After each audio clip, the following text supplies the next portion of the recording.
Good morning students. इस वाले video में हम ये वाला क्वेश्चन करने वाले हैं जो कि मेरा कॉनिक सेक्शन से है। तो सबसे पहले आप वीडियो को पॉज करके इस क्वेश्चन को अच्छे से ट्राई कीजिए और अपना आंसर कमेंट कीजिए।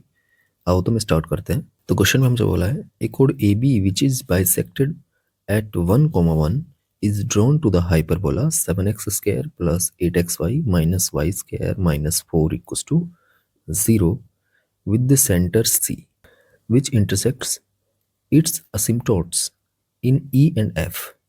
If the equation of the circumcircle of triangle CEF, C centre E और F ये असिम्प्टोट के जो इंटरसेक्शन पॉइंट है कोड के साथ वो हैं, is x² plus y² minus ax minus by plus c equals to 0, then the value of this expression हमें फाइंड करनी है।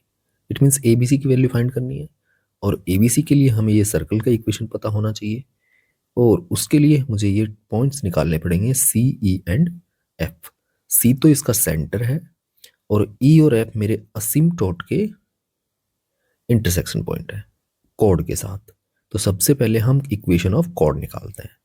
तो हमारे पास जो हाइपरबोला है वो है 7x² plus 8xy minus y² minus 4 equals to 0।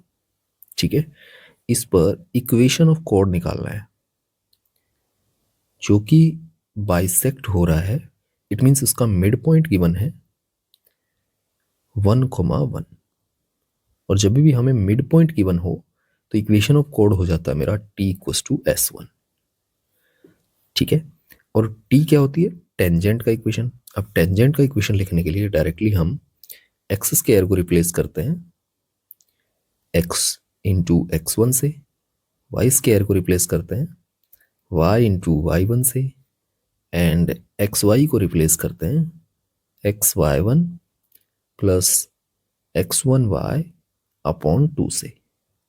ठीक है, तो डायरेक्टली हम इसमें रिप्लेस कर देते हैं ये। तो ये 7 इंटू x1 मेरा क्या हो जाएगा? ये मेरे x1 y1 है। ठीक है, तो x1 की वैल्यू मेरी 1 हो गई plus 8 time x into y1 मेरा 1 हो गया प्लस x1 मेरा 1 into y upon 2 and minus y into y1। तो y1 की वैल्यू फिर से 1 माइनस 4 इक्वल्स टू, अब हमें s1 लेना है।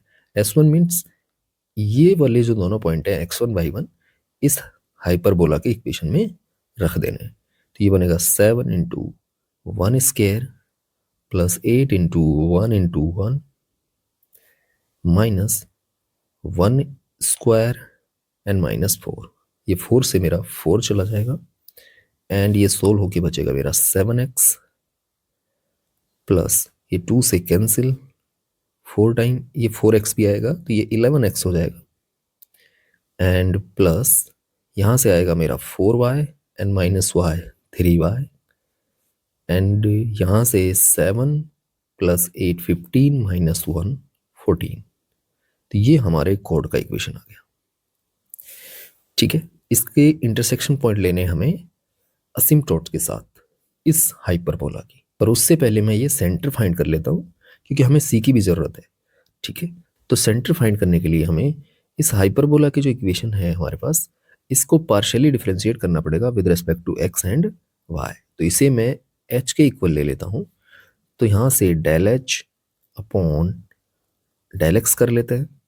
तो जब x के रेस्पेक्ट में पार्शियली डिफरेंशिएट करेंगे तो ये 14x बनेगा प्लस y को तो यहाँ कांस्टेंट हो जाएगा तो यहाँ से 8y एंड यहाँ x के रेस्पेक्ट में करेंगे तो ये दोनों टर्म्स का 0 हो जाएगा इक्वल्स टू 0 एंड यहाँ से 2 कॉमन लेके मैं 0 के पास दे देता हूँ तो ये 7x plus 4y equals to 0 हो जाएगा। इसी तरह से y के रिस्पेक्ट में करेंगे तो ये del H upon del Y equals to, यहाँ से ये तो x वाला टर्म है तो इसमें y है नहीं तो 0 हो जाएगा। यहाँ से आएगा मेरा 8x एंड y² का मेरा हो जाएगा माइनस के 2y एंड माइनस के 4 का 0 तो इक्वल्स टू 0। तो यहाँ से भी 2 कॉमन लेके मैं 0 के पास दे दूंगा तो ये 4x minus Y equals to 0। अब इन दोनों इक्वेशन को मुझे सॉल्व करना है एंड इट मीन्स इन दोनों को इंटरसेक्ट कराना है।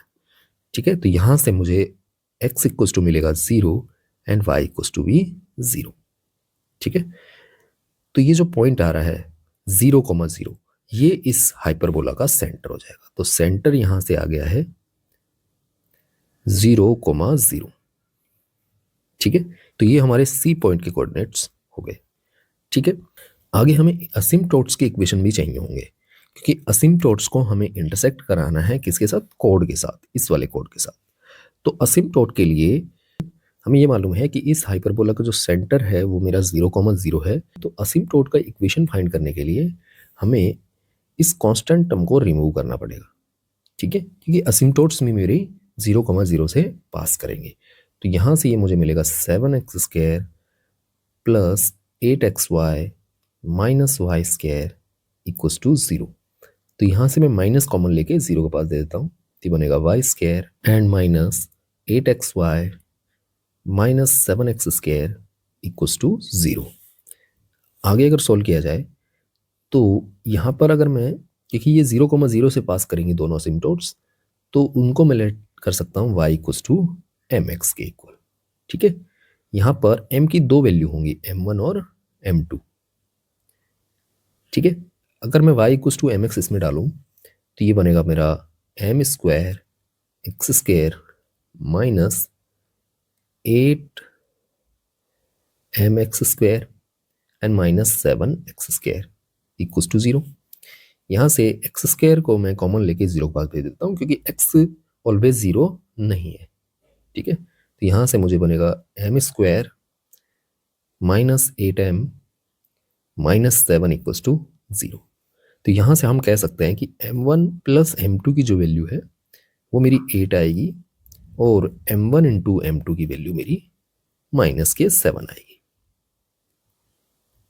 ठीक है, तो यहाँ पर हमें m1 और m2 की एग्जैक्ट वैल्यू फाइंड करने की ज़रूरत नहीं है, क्योंकि हमारा इससे काम चल जाएगा। ठीक है, अब ये वाला जो इक्वेशन है यही मेरी असिम्प्टोट्स हैं m1 और m2 के लिए। ठीक है, तो हम पॉइंट E और F के लिए क्या करेंगे, इस वाली जो कोड है इसका इंटरसेक्शन करा देंगे इस वाले इक्वेशन से। ठीक है, तो यहाँ से यहाँ पर बनेगा मेरा 11x प्लस 3 इंटू वाई की जगह मैं mx पुट कर दूंगा, इक्वल्स टू 14 आ जाएगा। तो यहाँ से जो x की वैल्यू है मेरी वो निकल के आएगी 14/11 प्लस 3m। ठीक है, एंड y की वैल्यू निकल के आएगी 14m/11 प्लस 3m। ठीक है, ये मेरे E और F के कोऑर्डिनेट्स हो गए m1 और m2 के लिए। ठीक है, आगे हमें बोला है if the equation of the circum circle of the triangle CEF, ये हमें गिवन है यहाँ पर। ठीक है, CEF का सर्कम सर्कल का इक्वेशन गिवन है। तो यहाँ पर C के कोऑर्डिनेट्स हमारे यहाँ पर हैं 0,0, और E और F यहाँ से आएंगे। ठीक है, तो हम क्या कर देते हैं, इस सर्कल को इन तीनों पॉइंट से पास करा लेते हैं, तो हमारे जो ABC अननोन्स हैं उनकी वैल्यू आ जाएगी। ठीक है, तो मैं इसे नेक्स्ट पेज पर लिख लेता हूँ और सॉल्व करता हूँ। तो पीछे हमारे जो सर्कल का इक्वेशन गिवन है वो है x² plus y² minus ax minus by plus c equals to 0। ठीक है, और ये ट्राइंगल CEF का सर्कम सर्कल है। अब C के कोऑर्डिनेट्स हमें मालूम है 0,0। जब मैं इस सर्कल को 0,0 से पास कराऊंगा तो जो स्मॉल c की जो वैल्यू है वो मेरी क्या आ जाएगी, 0 आ जाएगी। आगे मैं इसे E और F से पास कराता हूँ, तो और उसके कोऑर्डिनेट्स गिवन है 14/11 plus 3m, 14m/11 plus 3m। ठीक है, तो यहाँ से मैं इस सर्कल को इन पॉइंट से पास करा देता हूँ। तो यहाँ से बनेगा अपना 14/11 plus 3m whole square plus 14m/11 plus 3m whole square minus a into 14/11 plus 3m and minus b into 14m/11 plus 3m। ठीक है, और c की वैल्यू तो मेरी 0 हो गई है। तो यहाँ से हम एक 14 को कॉमन लेके 0 के पास दे देते हैं, तो यहाँ पे बच जाएगा 14 और यहाँ पर बचेगा 14m²। ठीक है, एंड डिवाइड बाय 11 + 3m को भी कॉमन लेके मैं 0 के पास दे देता हूँ। तो यहाँ पर बचेगा 11 + 3m प्लस यहाँ पर भी 11 + 3m एंड यहाँ पर बचेगा माइनस के a और माइनस के bm। ठीक है, ये तो कैंसिल हो जाएंगे, तो उनको मैं राइट हैंड साइड भेज देता हूँ, तो a + bm हो जाएगा।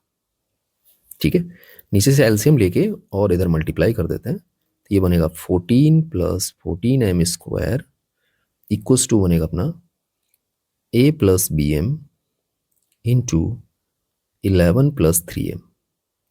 ठीक है, थोड़ा सोल्व करेंगे, m² का कोफिशिएंट अलग करेंगे, m का अलग और कांस्टेंट टर्म अलग। तो m² का कोफिशिएंट आएगा मेरा 3b - 14 प्लस m का कोफिशिएंट आएगा मेरा यहाँ से 11b + 3a and plus constant term आएगा मेरा 11a - 14 इक्वल्स टू 0।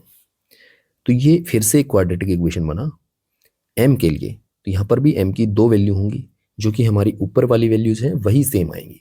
तो यहाँ से मेरे m1 + m2 की जो वैल्यू है वो आएगी माइनस के 11b + 3a अपॉन 3b - 14, जो कि मेरी 8 के इक्वल आई थी ऊपर। और m1 × m2 की जो वैल्यू है वो आएगी 11a - 14 अपॉन 3b - 14।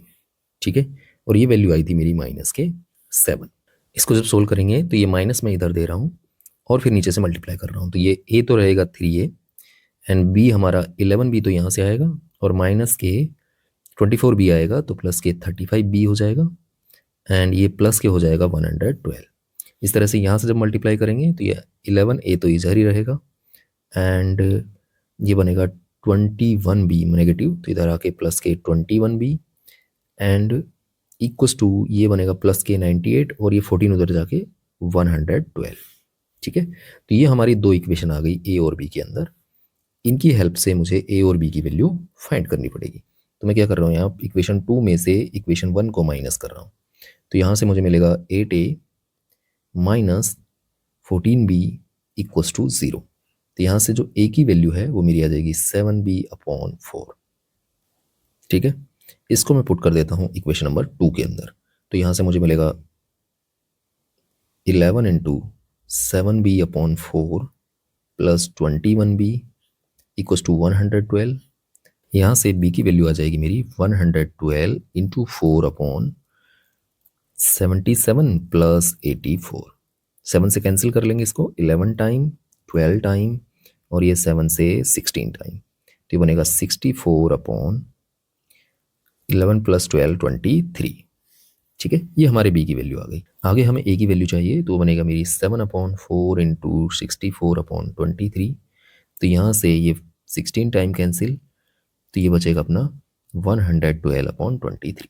तो हमें यही वैल्यू चाहिए थी, a की वैल्यू, b की वैल्यू और c की वैल्यू। ये मैं पीछे लगा देता हूँ। तो पीछे हमारे a की वैल्यू आ गई थी 112/23, b की वैल्यू आ गई है 64/23 एंड c की वैल्यू आ गई है 0। ठीक है, ये वैल्यू मैं इस एक्सप्रेशन में लगा देता हूँ। तो यहाँ से मुझे मिलेगा 23/12 into a - b plus c। तो a - b करूँगा तो ये 112 में से 64 माइनस किया मैंने, तो ये बचेगा 48/23 एंड c की वैल्यू तो 0 है। ये 23 से मेरा 23 कैंसिल एंड 12 से ये 4 टाइम कैंसिल। ठीक है, तो इस क्वेश्चन का जो राइट आंसर है मेरा वो 4 आ गया है। तो ऑप्शन करेक्ट हो जाएगा हमारा 4th वन। अगर आपको वीडियो अच्छा लगा हो तो please like, share and subscribe my channel. Thank you for watching this video.